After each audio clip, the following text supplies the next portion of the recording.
So you get on scene and there are people running all over the place and there's people screaming, and the very first thing you need to start doing from a point of view of figuring out what this chemical is recording the signs and symptoms. So it's good to have a checklist.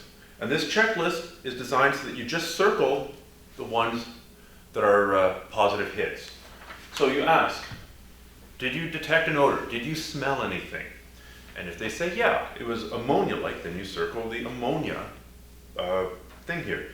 Was it apple-like, banana-like, minty, garlicky, acetone, mothball-like, or other? If it was other, they say it smelled like gym socks, and you write down gym socks. Reported taste. You're not supposed to taste it, but maybe they have. Maybe it got splashed on them. Was it an unknown taste? Was it a burning taste? Circle this down, or write this down by circling it. Are they exhibiting any changes in body temperature?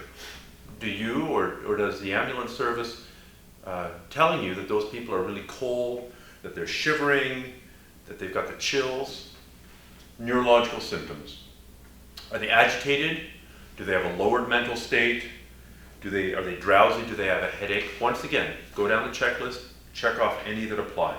Hearing symptoms. This is rare, but they might have hearing loss, or they might be having the buzzing in the ears, the tinnitus.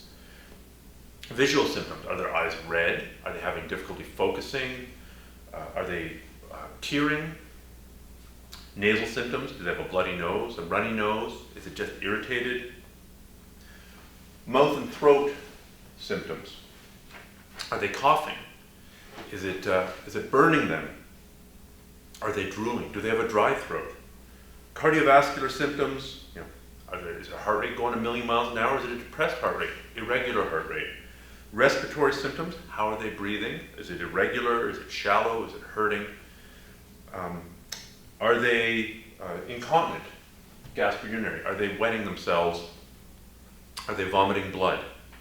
And skin symptoms. Is their skin peeling off? Is it red? Now, if you're familiar with WISER, you might recognize these as the categories, or there being a strong overlap here with the categories in the Help Identify an Unknown Compound section of that excellent free program for Hazmat, where you can start with their database. It's not a huge database of 600 or 1,000 chemicals, and you can say ammonia-like odor, skin peeling off, hearing loss, and bloody nose.